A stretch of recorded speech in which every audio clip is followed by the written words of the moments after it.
Good morning, students. Class 10th, chapter Acids, Bases and Salts. pH scale हमें start करना था बेटा. हमने एसिड्स, बेसिस इनके बारे में पढ़ लिया था. कल हमने इंडिकेटर्स के बारे में पढ़ा था कि इंडिकेटर्स क्या होते हैं और कौन से इंडिकेटर्स जो है उनको हम एसिड के अंदर डिप करेंगे तो कैसा कलर वो देंगे, और किन इंडिकेटर्स को हम जब डिप करेंगे बेसिस के अंदर या ऐड करेंगे बेसिस के साथ तो वो कैसा कलर देंगे. आज हम स्टार्ट करने जा रहे हैं पीएच स्केल. तो पीएच स्केल आपको मैंने बेटा जो है इंडिकेटर्स में भी बताया था कि पीएच स्केल क्या होता है. जो स्ट्रेंथ जो है शो करता है एसिड की या बेस की या न्यूट्रल है, कैसा है सब्सटेंस, उसके बारे में जो हमें बताता है उसको हम क्या बोलते हैं, पीएच स्केल. तो इसमें हम क्या कहेंगे बेटा, the scale used for measuring hydrogen ion concentration in a solution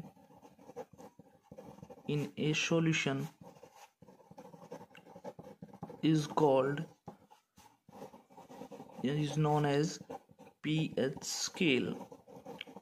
ये क्या होता है बेटा, पीएच की फुल फॉर्म क्या होती है, पोटेंज ऑफ हाइड्रोजन, या हम कह सकते हैं पावर ऑफ हाइड्रोजन. तो कहता है the scale used for measuring hydrogen ion concentration in A solution is called pH scale. तो बेटा अगर इसकी बात करें, आपको मैंने ये भी बताया था फॉर एसिडिक मीडियम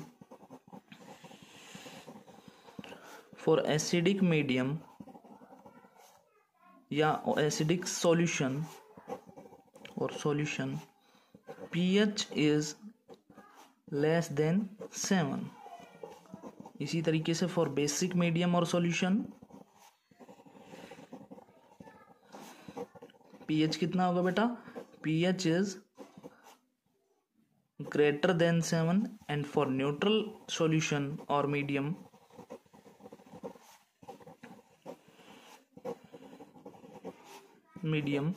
pH जो है कितना होगा बेटा, इक्वल टू 7. ये मैंने कल आपको टाइप्स ऑफ इंडिकेटर्स जब बताए थे तो उसमें मैंने आपको क्लियर कर दिया था. नेक्स्ट अब हम इसमें क्या बताएंगे, importance of pH in everyday life.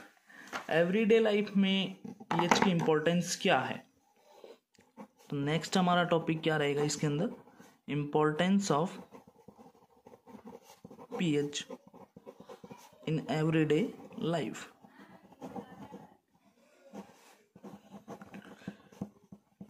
तो इम्पोर्टेंस की अगर बात करें बेटा एवरीडे लाइफ में, तो हम इसमें क्या बताएंगे, जैसे our body works within the range of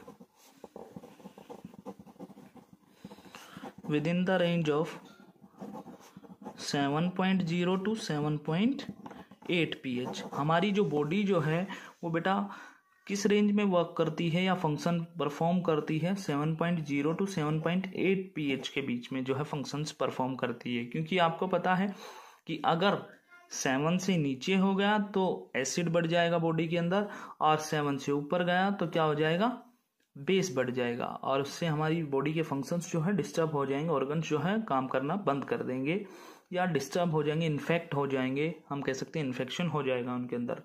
next और जो है पीएच किस तरीके से एवरीडे लाइफ में इंपॉर्टेंट है, लिविंग ऑर्गेनिजम्स जो है बेटा एक narrow range of pH change में ही सरवाइव कर सकते हैं हम. ये चीज क्लियर होनी चाहिए. Living organisms can survive only in a narrow range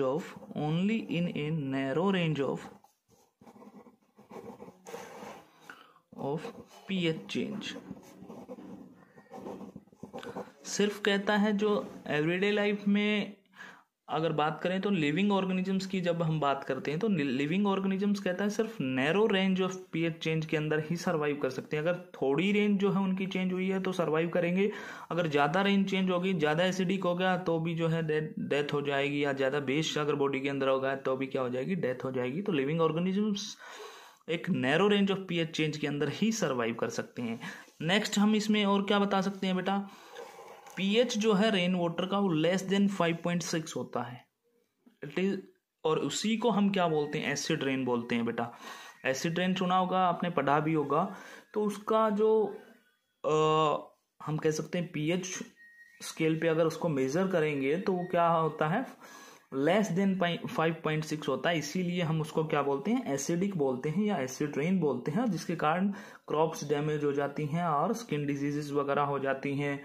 और आपने पढ़ा होगा कि मोनूमेंट्स वगैरह जो है उनकी जो वॉल है वो डिस्ट्रॉय हो जाती है या डैमेज होने लगती है। जैसे आपने पढ़ा होगा कि ताजमहल जो है उसकी दीवार जो है क्या होने लगी है, वो संगमरमर से जो बना हुआ जो वाइट मार्बल जो उस पर लगी हुई है वो क्या होने लगी है, कोरोड होने लगी है। तो इसमें हम ये बताएंगे बेटा, when pH of rain water is less than 5.6 it is called acid rain. जब कहता है पीएच जो है रेन वाटर का कितना हो जाए, लेस देन 5.6 हो, तो उसको हम क्या बोलेंगे, एसिड रेन बोलेंगे। और ये क्या करती है, इट डैमेजेस क्रॉप्स। सेकंड हम इसमें बता सकते हैं, it causes skin diseases,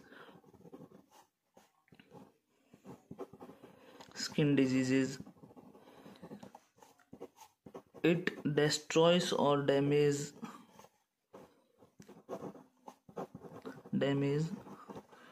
old monuments, पुरानी इमारतों को ये नुकसान पहुंचाती है।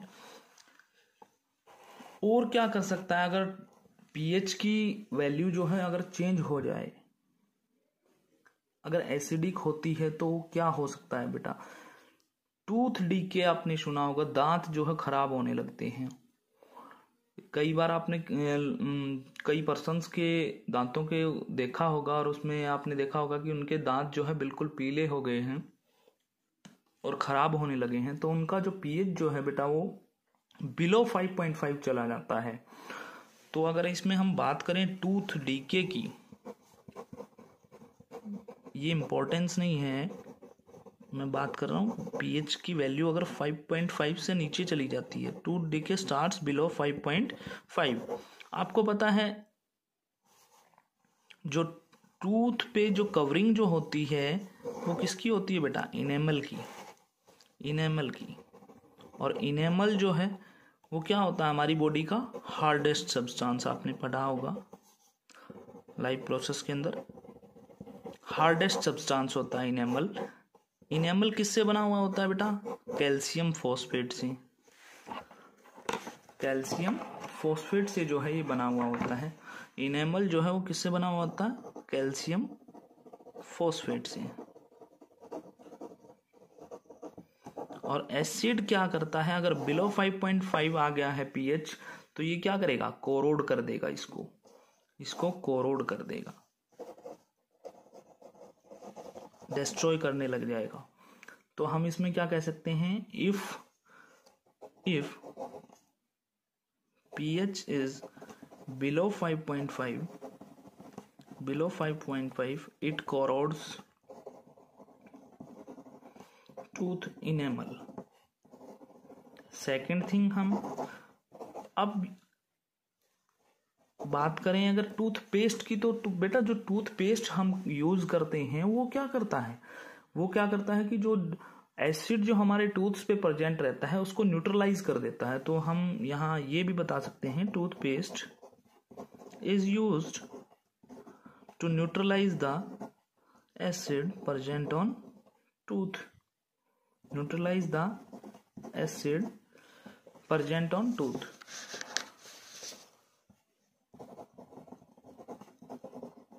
Present on tooth. पीएच की बात कर रहे हैं बेटा हम यहाँ पे, तो पीएच अगर हम बात करें डाइजेस्टिव सिस्टम के अंदर, तो डाइजेस्टिव सिस्टम के अंदर हम क्या बताएंगे,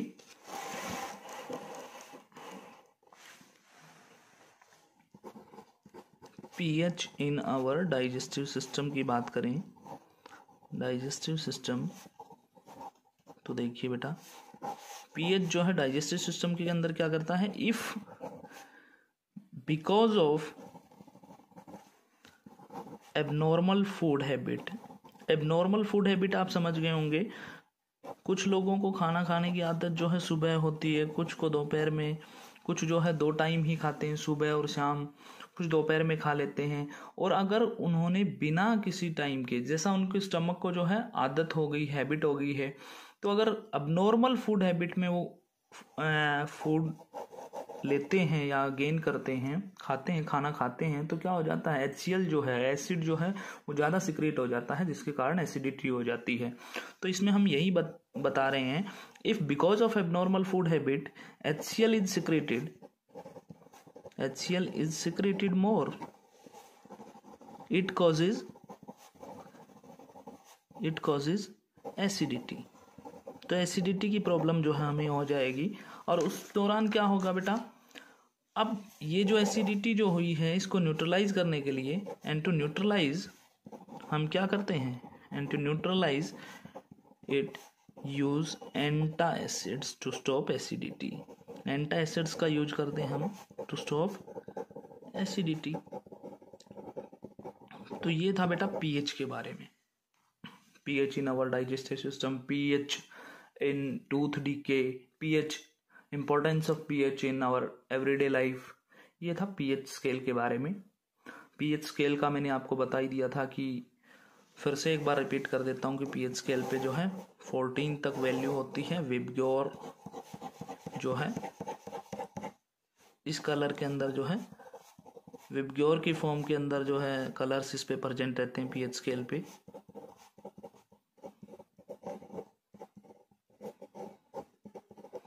और 7 जो है वो क्या होता है, न्यूट्रल होता है। Increases acidity. अगर हम 7 से 1 की तरफ जाएंगे, एसिड स्ट्रेंथ अगर ये आ रही है तो क्या होगा, इसका मतलब स्ट्रॉन्ग एसिड है। और 7 से 14 की तरफ चलेंगे तो क्या बढ़ रही है, इंक्रीजेज बेस, तो वो स्ट्रॉन्ग बेस होगा बेटा, ठीक है। और 7 क्या होगा, न्यूट्रल। ये मैंने आपको पिछली वीडियो के अंदर भी क्लियर कर दिया था। नेक्स्ट आता है इस चैप्टर के अंदर सॉल्ट्स। एसिड्स और बेसिस के बारे में हमने पढ़ लिया है। अब सॉल्ट्स देखिए। सॉल्ट्स में बेटा सबसे पहले आता है neutralisation reaction.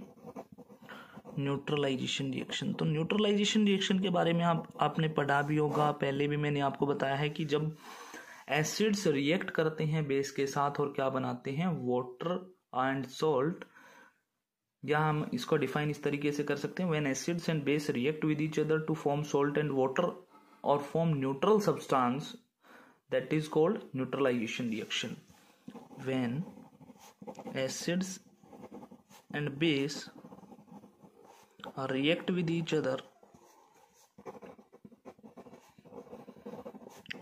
other to form neutral substance or salt and water, it is called neutralization reaction। ठीक है, इसको इस तरीके से भी हम शो कर सकते हैं, acids plus base gives us salt plus water. Example इसका क्या होगा बेटा, जैसे एसिड हम लेते हैं HCl जो है एसिड हो गया, स्ट्रॉन्ग एसिड है, strong base Na sodium hydroxide, क्या मिलता है हमें, NaCl प्लस वाटर। इसी तरीके से हम एक चीज और क्लियर कर देता हूं आपको यहाँ से, strong acid plus strong base अगर रिएक्ट करेंगे तो क्या होगा, क्या मिलेगा हमें, न्यूट्रल साल्ट प्लस वाटर। जैसे एग्जाम्पल ये वाला जो एग्जाम्पल है ये इसी का एग्जाम्पल है। क्या मिल रहा है, न्यूट्रल साल्ट है, सोडियम क्लोराइड जिसको कॉमन साल्ट बोलते हैं, और वाटर। ठीक है, नेक्स्ट मैं आपको बताता हूं, स्ट्रॉन्ग एसिड